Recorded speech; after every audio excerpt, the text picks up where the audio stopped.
The movie starts with Laura Burney, a charming woman enjoying her time on the beach, and her husband, Martin Burney, a successful investment counselor in Boston. They seem like a perfect couple. She is gorgeous, and he is handsome. They live in his summer house. Laura is getting ready for a social gathering. Upon arrival, they don't spend long enough in the party and their eyes lock again. They definitely have a chemistry going on. He then takes her back to home. He is fond of listening to Berlioz's Symphonie Fantastique, which sounds like this. The next day, Martin is working out. Maybe last night's workout wasn't enough. He then notices misplaced towels in the washroom. He then brings Laura there, and he reminds her not to do the mistake again. Afraid from consequences, she then aligns the canned goods in the cabinet with utmost accuracy, the way Martin likes it. She then tells him about the menu for the supper, and he then leaves. Later, he meets their neighbor. The neighbor tells him that his wife is gorgeous and he keeps looking at her. Then they talk about sailing and how much Martin is fond of sailing and passionate about it. Then the neighbor gives him an invitation for sailing together, but he denies it by saying his wife Laura is afraid of water and she cannot even swim or go near the water. Later, Martin gets home and he is not happy that the neighbor is having pleasure in seeing his wife. So he starts beating her, and he kicks her. Strangely, he apologizes quickly, and then he tells her about the invitation from the neighbor for sailing that week. He assures her that he will be next to her, and then he leaves while Laura is in agonizing pain. At this point, we can say that Martin is an obsessive and controlling person who has physically and emotionally abused Laura. Outside, she notices light bulbs, and she starts taking them down. Later that night, Martin returns to home, and he apologizes again, and he showers her with flowers. Then he gives her a red dress, his favorite color. He then undresses her and makes her wear that dress.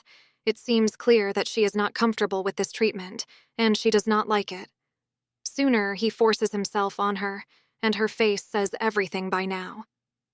The next day, they talk about Laura wanting to do a job in a library, but she is not allowed to do anything. She then mentions how she wasn't even allowed to visit her mom's funeral 6 months ago. Martin speculates that she is bringing it up, so they get into an argument and cancel the plan to sail that night. He then tells her that they'll always be together, and nothing can break them apart. Then they get ready to go for sailing. Later that night, the weather starts getting severe, and the neighbor assures Laura that nothing will happen. Martin looks at them in a creepy way. Then the weather gets worse and worse. Laura seems scared and nervous from her fears of water. Unexpectedly, the boat jib opens up, and both Martin and the neighbor try to fix it, but the winds are too harsh. Sooner, Martin rolls out of the boat, and the neighbor gets him back. However, Laura is missing, and she fell into the water. Martin starts freaking out since he knows she cannot swim. After an extensive Coast Guard search, they find the safety vest of Laura, suggesting Laura couldn't survive the waters. Martin returns home, and he is raging out and blaming himself for the loss of his wife. Few days later, a funeral procession takes place, and Laura is finally gone, a truly sad moment for Martin, and he is in disbelief. However, in the flashback, Laura swam through the water and she survived the storm, and she says, "At this point, we can say that she had it all planned. Her Uno reverse card was saved till this moment to save herself from the beginning." Then she goes back to Martin's house. She grabs a bag that she had already prepared. She then cuts her hair, and out of rage, she takes her ring out and she dumps it in toilet. She then leaves the place for good. Laura is in the bus to Cedar Falls, Iowa. An old lady offers her some fruit. Then they talk a bit, and Laura reveals that she is going to see her mom, and her mom is alive. So earlier when she mentioned that her mom is dead, it was a lie as well. She then tells her the story about her abusive husband, and how she was trapped in the house, and that she faked her own death. She explains further that she stayed with him for 3 years. The Greyhound bus brings her to Iowa, and she can be seen smiling again, as if she was just released from a prison, enjoying the little things and embracing the life. She then rents a house as Sarah Waters. Her house rent is $700, and she takes it. She then starts organizing the house and coloring it. She looks at the sunset and cherishes everything she lost. She takes a shower, and after the shower, she misplaces the towels, as her sign of freedom. A young man, Ben Woodward, is outside in the lawn. He is her neighbor, and she smiles while looking at him. Back in Martin's house, he walks on the shore, and a broken piece of the light bulb gets into his feet. He realizes that they all have been broken. At Laura's home, she goes outside and she starts collecting apples from the yard. Ben shows up and tells her that she can be arrested for stealing. He then says, "We can make a deal," and she replies, "I don't make deals." Then he comes back to her, and he brings the apples, and he apologizes, that he didn't mean to scare her. He introduces himself and he tells her that he is a drama teacher at a local college. He wants to know her name, but she wants him to leave. He asks her for a date, and he leaves. Martin is at work, and he gets a call from a lady working at YWCA. She mentions Laura and gives her condolences. Martin is shocked since Laura never went to YWCA. The lady then reveals that she came there every morning to take swimming lessons, and she became a very good swimmer. Upon hearing that, Martin gets out of control. He then drives back to home, and he starts going through her belongings for hours. He gets a cut while going through the stuff, and he notices the wedding ring she dumped earlier, which failed to flush in the toilet. He takes it out, and he realizes she might be alive, and she faked her own death. Laura goes to Ben's house with the apple pie she made from his apples. He asks her to play some music while they eat dinner.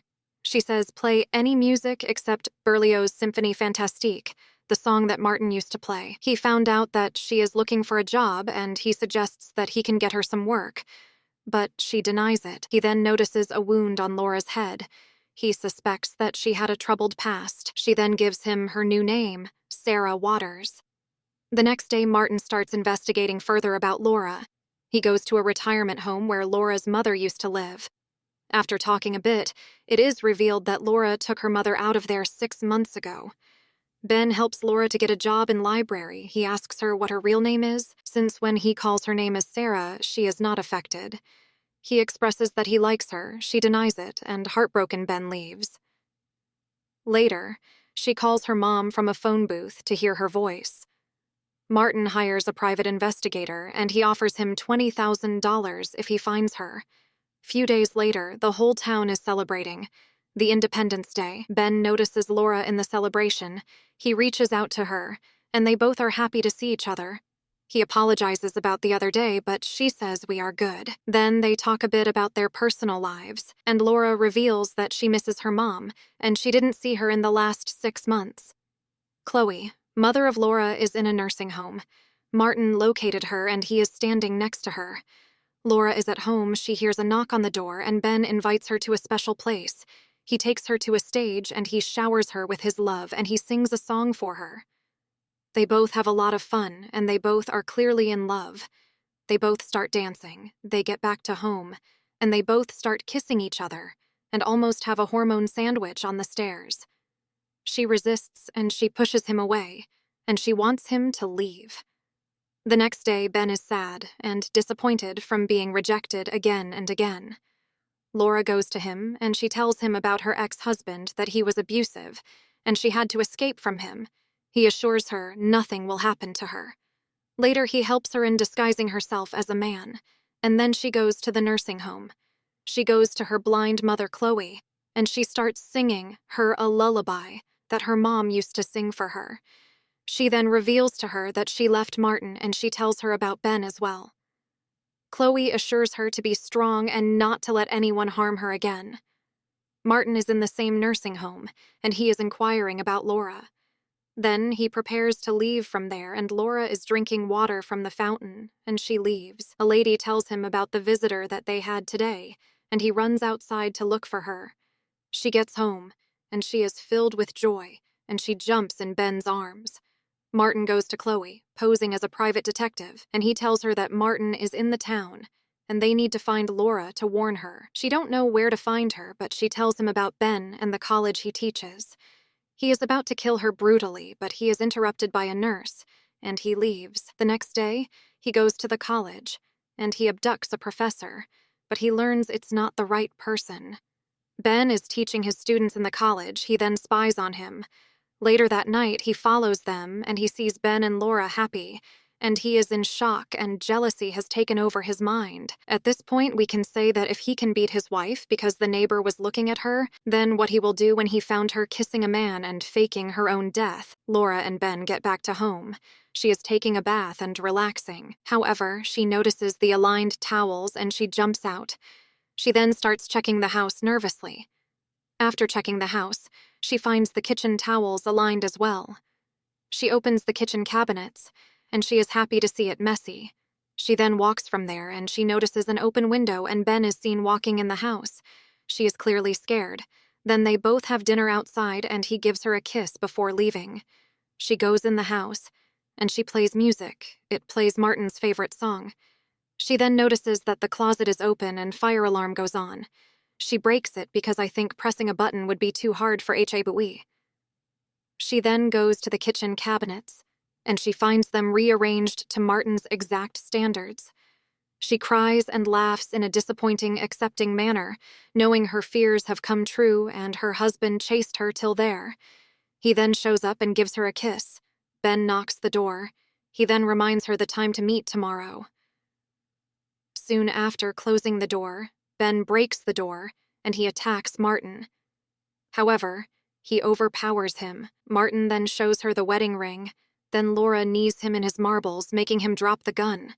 She grabs Martin's gun and holds him at gunpoint. Martin says that even police won't be able to protect her, and he loves her. She calls the police by informing them that she killed an intruder, and then she shoots Martin. She shoots him 3 times and then he falls to the ground, only to wake up as zombie and he tries to shoot her, but the gun is empty. Martin finally dies from his wounds, while Laura goes to Ben and they hug each other while waiting for the police.